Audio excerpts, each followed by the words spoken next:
Now in this latest episode from the Teacher's Lift, we hear from Dave Gatrell, pedagogical consultant at PolyU's Educational Development Centre.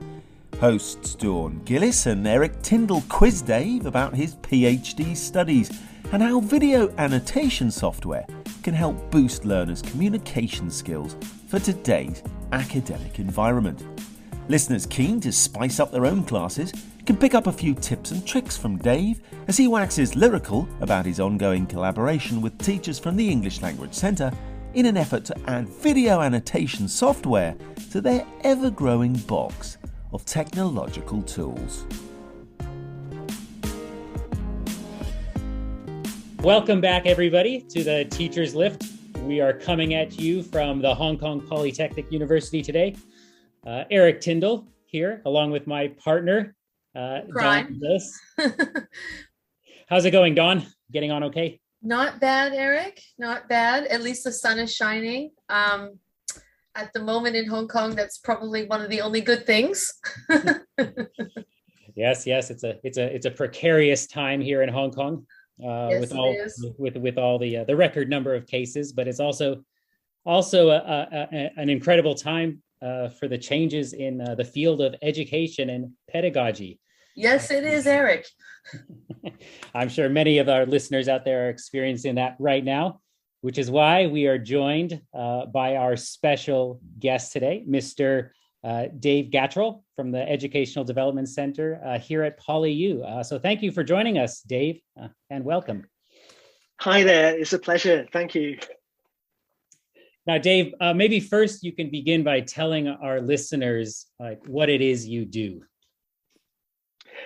Okay, so I work at PolyU in the Educational Development Centre, and my role involves working with academics to support them in designing and delivering their courses, exploring new pedagogies like blended learning or hybrid teaching, using new technologies. And yeah, it's a fascinating role. I love my job here, and I like getting to work with such a range of different academics across the institution. That sounds really great, Dave. You've been here for a few years now, is that correct? Here at PolyU, I mean. Yeah, I've been at PolyU for just over 3 years. Okay. But I've been in Hong Kong a lot longer than that. I've been here for just over 11 years now. Wow. And am I correct in saying that you were with the British Council before you came to PolyU? Yeah, I worked with them for quite a long time, like a lot of people who work in PolyU, I think. And I worked with them in the Czech Republic and Spain. Then I moved to Hong Kong originally with them to work in English language teaching.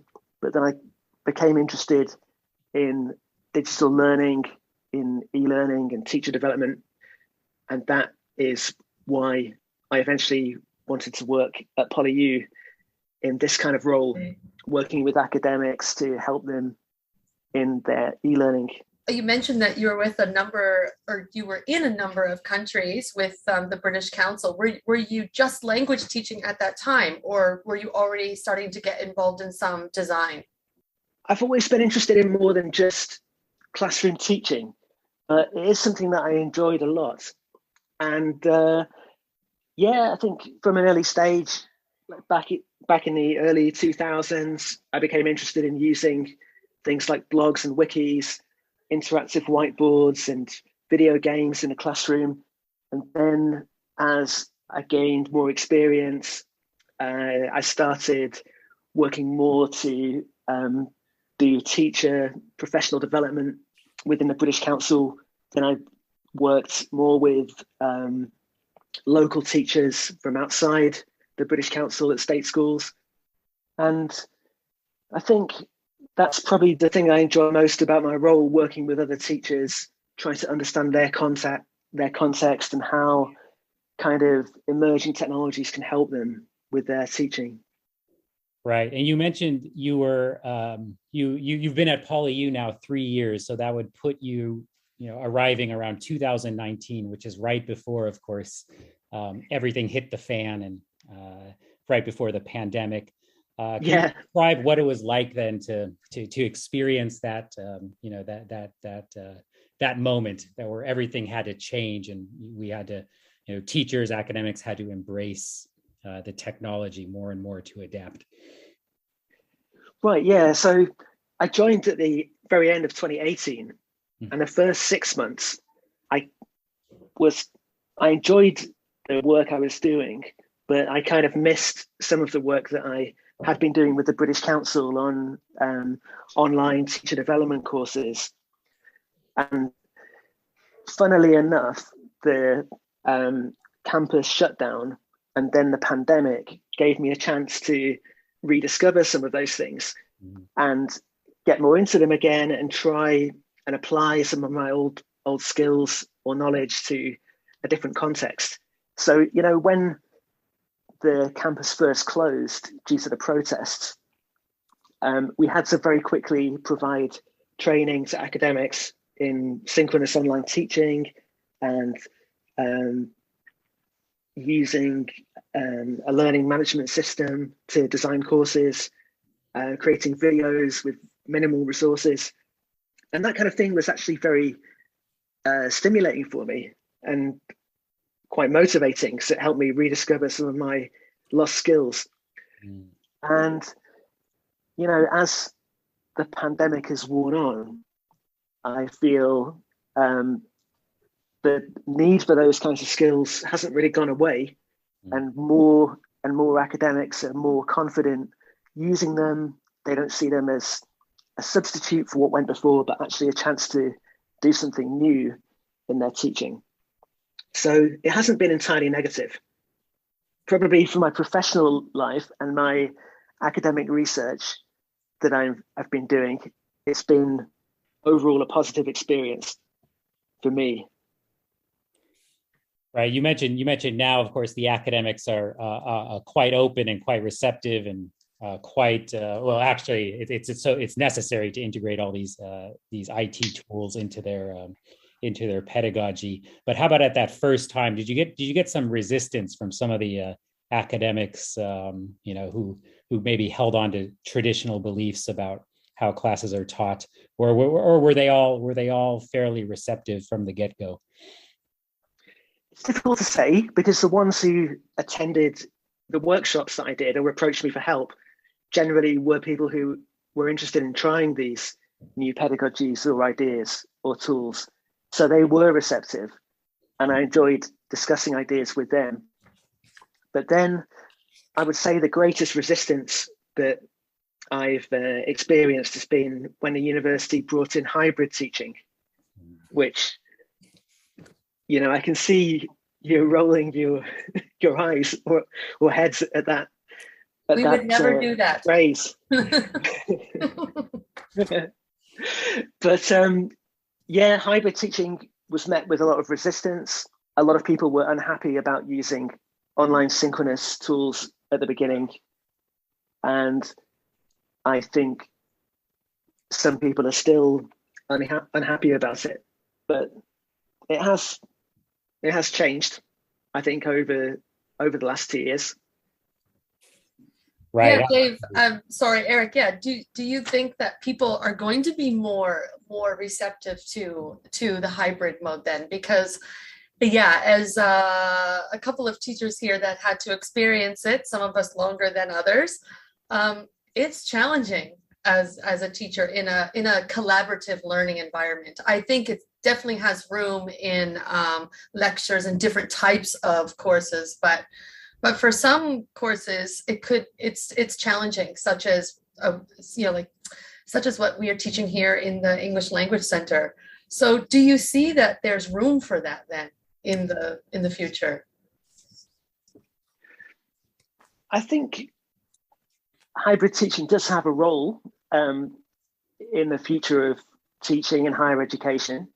I think in language teaching, it can also have a role. I think it's an approach to teaching where you need to consciously plan for and integrate interaction between different students. It's not really the most rewarding experience I've had as an educational developer working to try and implement that approach, because it's really been treated as just a solution to a problem, or a possible solution to a problem, rather than a new pedagogy that people can really embrace. And that's why I'm more interested in blended learning and, in the use of video for formative assessment and feedback and that area. So when it came to me deciding what to write my PhD thesis on, I didn't really want to try and investigate hybrid teaching at the university. I was much more interested in the use of video for formative assessment. And I see that as quite closely related to blended learning. This is a great segue into your studies then. You have just mentioned you're doing a PhD, and it's something to do with video and annotation software. Is that correct? Yeah, I applied for the PhD in the middle of 2019, and not realizing that it would be a real lifesaver and a great focus during the years of the pandemic. And when I started it, I was quite interested in working with video, but I had one or two other ideas for my PhD. It's a program with the University of Lancaster and with Lancaster University, and it involves 2 years of a taught program where you're encouraged to try different topics and methodologies and theoretical frameworks before, after 2 years, choosing a focus for your thesis in the second part of the program. So that's what I did, and I did studies focusing on synchronous online teaching and hybrid teaching, but then ultimately came back to the idea of video-based formative assessment. And I think it fits well with my role at the university and the kind of areas that I want to move into. And it also ties in with my earlier career as an English language teacher, because I think one area that this kind of approach video that I'm studying has been used is in teacher education and language teaching, as well as in vocational subjects like nursing or optometry or physiotherapy that are taught at PolyU. So do you want to talk to us a little bit about what exactly is this video annotation software that is the focus of your research? Yeah, well, the focus of the research is how teachers can design and implement activities using video annotation to try and develop students' feedback skills and reflective practice, but also to develop their subject skills and communication skills. And the video software doesn't really have to be any one type of software, but we have a tool called Panopto at PolyU, and Panopto has a feature called the discussion tool, which allows teachers or students to pause the video at different points and initiate a discussion around what's happening in the video. So the way this kind of software has been used in other research and other disciplines and other studies is that students might record themselves performing a role play or giving a presentation or carrying out a procedure on a patient, interacting with a client, and then using the recording, review their practice and write reflective comments at different points during the video, or have a group of peers or maybe their teacher write peer feedback or feedback on different parts of the video. So it could be used to work on verbal communication, looking at different parts of language, or non-verbal or paralingual communication, like their tone of voice or body language, or the way they're using certain kinds of equipment with the patient or client. So my research is exploring how the use of that tool changes the learning experience and how teachers develop those kinds of activities using the tool, and how it changes their teaching and what they can accomplish in terms of learning outcomes. Right, Dave. So are you currently collaborating with the ELC on some of this, or like using this sort of video software? Yeah, I am. And it's been really rewarding working with the ELC on it. I'm collaborating with 8 different teachers on a large subject, looking at presentation skills for doctoral students. But my research also includes a group of third-year physiotherapy students who are doing patient presentations, and first-year biology students who are presenting their proposal for a course project in groups, some postgraduate nursing students. There are 5 cases altogether. Initially I planned to study interpersonal communications. Initially, I'd planned to study interpersonal communication skills in other subjects, but unfortunately this semester, due to the pandemic, they couldn't go ahead.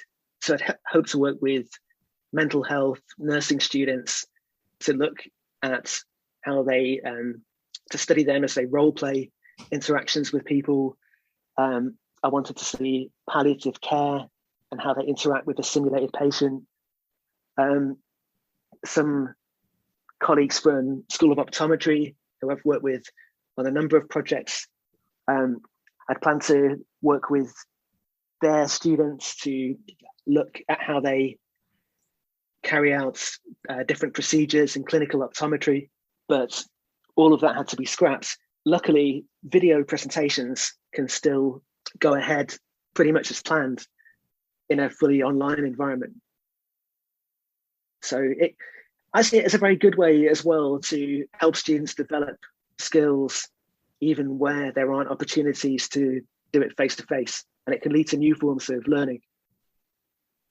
Yes. Do you want to talk a little bit more about that? Because your research, you're focusing on in a wide variety of different situations of how this annotation software, these annotation platforms can be used, and you're looking specifically at their communication skills. What's the impact of the use of these platforms on their communication skills? So, what have you found so far in your research? Any tentative conclusions or findings that you can enlighten our listeners on?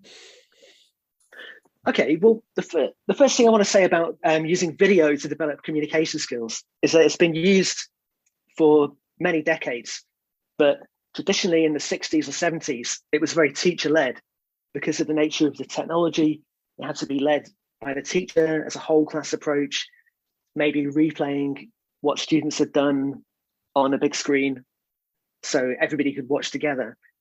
Having students work independently using a video tool like Panopto makes it more student-centered. So students can direct their own learning, they can collect the feedback that they want from other students rather than it all being led by the teacher.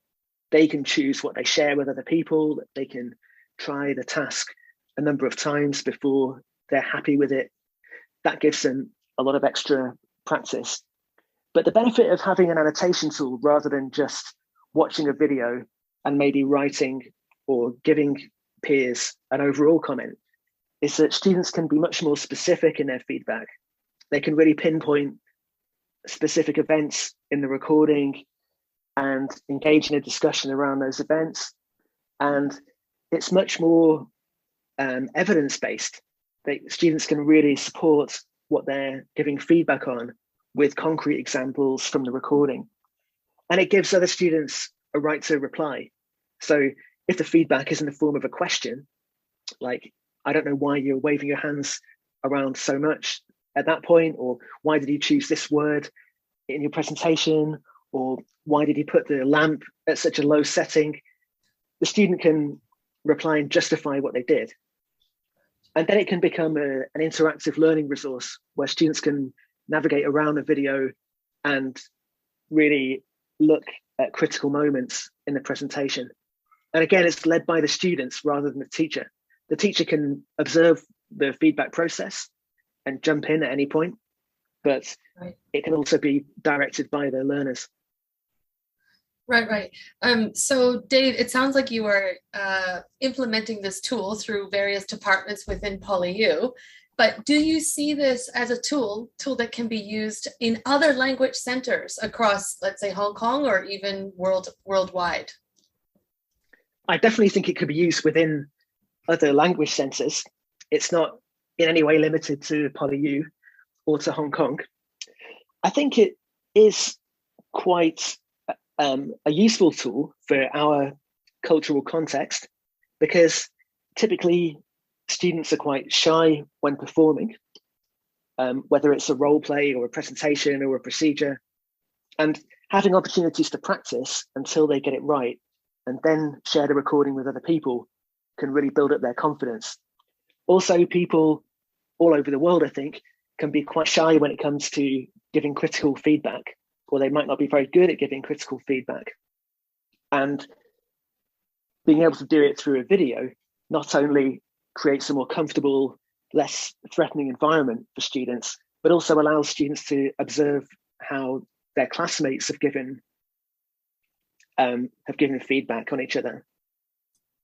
Right. And have you experienced any difficulties or any problems with, let's say, cultural issues, such as here in Hong Kong, that, like in most cases, I would say that students sometimes feel a bit shy or embarrassed to give feedback, also because they are not the teacher, right? They don't feel they're qualified to do that. So have you experienced any of that where the student doesn't really want to say anything, that they sort of want to leave it up to the teacher?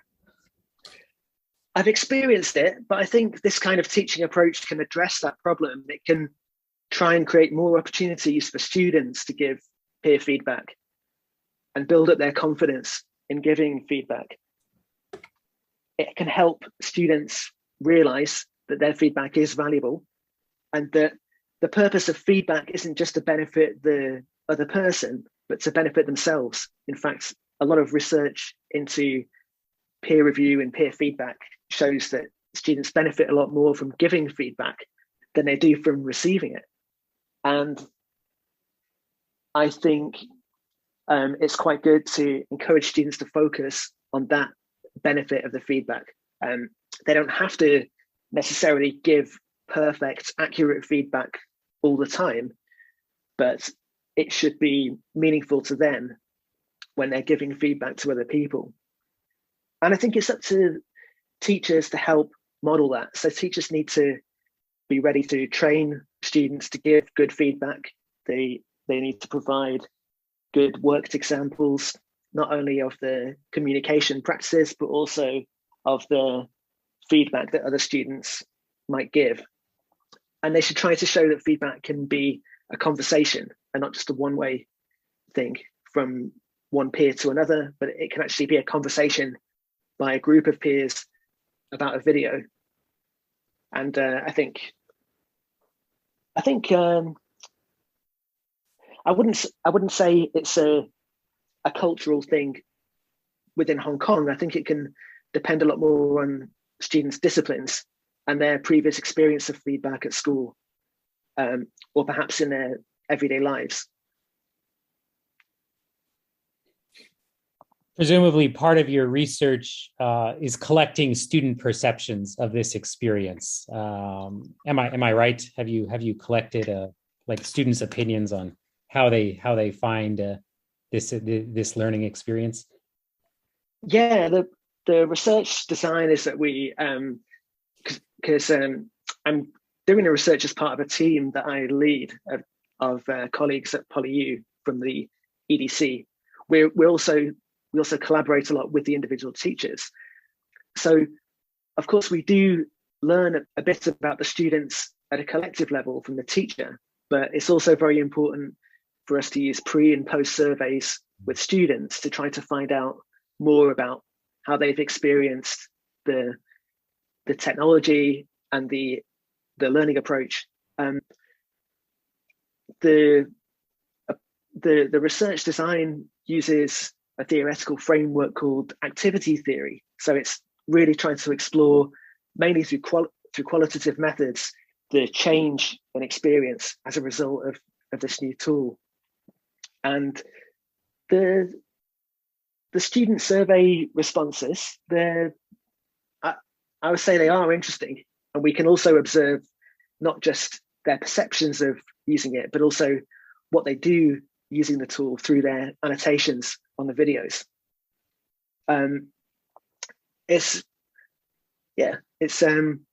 It's really fascinating for me anyway. Dave, does this type of tool work better with online classes, or can it work well in a face-to-face setting too? I like it because it can work very well in both settings. It's particularly good for a blended course, I would say, because it involves students doing a practical, hands-on kind of activity in class, which might be taking part in a role play or procedure or planning a presentation. Then they get to record themselves doing the activity, and then they can work asynchronously to give peer feedback using the annotation tool. And they can take a lot more time to really explore what people are doing, and get into more of a discussion around different points in the recording. Then if students can come back together in the following lesson, the teacher can maybe give their feedback or direct the activity a bit more. But it can work well in a fully online course. What does happen though is when teaching is fully online, like it is at the moment, it's more difficult for students to get together and take part in communication activities with a lot of interaction. It's when teaching is fully online, presentations in the form of videos can work a lot better than something like a role play or a procedure in a lab.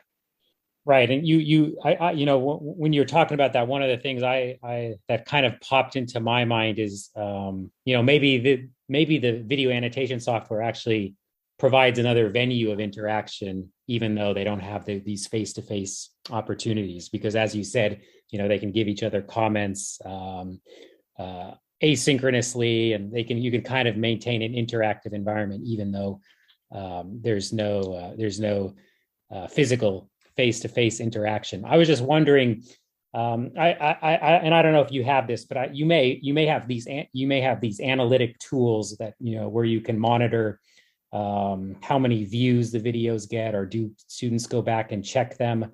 My question, I guess, is, are students actually going back and checking their peers' feedback when they after they submit their video and it's commented on? To what extent are students going back and watching it with the annotations, with their peers' comments? I mean, are there any statistics or analytics that might answer that question? Well, it's a good question, and the research does use learning analytics as well as part of the data, because these kinds of video platforms do generate lots of analytics. You can learn how many views the video's had, who's viewed it, how much of the video they've watched as a proportion, how many minutes they've spent watching the video. And of course, the annotations themselves are interesting because you can see which points in the video students wanted to comment on and which types of comments have got the most replies. The extent to which students actually go back and read the comments depends a lot on the task design, because if teachers encourage students to do it and they encourage students to get into a discussion around some of the feedback, then they will do it. If it's set up in such a way that students just need to meet a minimum requirement, which is to go and post 2 comments or something, then they may not go back and look at it. And it depends a lot on how the video task fits into other activities. So, last semester, we worked with a service learning subject in community psychology, where there were about 30 students, and they were preparing to go into the community in King and interact with older adults as part of their service learning course. And students made videos where they interacted with a simulated client, and they had to navigate different kinds of difficult cultural situations with the client. And then they had to watch each other's recordings and evaluate them based on a rubric. Now, having the rubric and having that kind of task, which really led on to a meaningful interaction with clients in a real setting, led to a very high number of comments and interactions and discussions. It can also depend on the student groupings. If students are working with people they trust and want to interact with, then there'll be a lot more discussion than if the teacher randomly puts them into groups. If the task is meaningful, there'll be more interaction and discussion. So it depends very much on the context that it's used in. But I think English language teaching, going back to that, is a particularly good area to use it in, because there's lots of scope for different kinds of communication based activities, which other subjects might not have. Plus, you get to work with such a range of academic departments like I do, and that might allow you to try it in a wider range of contexts than some other teachers at the institution. Sure, yeah, Dave, especially in these really recent times, especially here in Hong Kong, because here at PolyU we experienced the protests, and then we kind of went straight into a pandemic and forced to go online, everything that we have mentioned earlier. So therefore, technology has played a huge role in our teaching, not just for the other departments, but especially for us here in the Language Center. So I've got the golden question for you, the $1 million question. Do you think that technology always helps us, or can it hinder us? If you have a good answer for that, then we might sign up for your courses one day.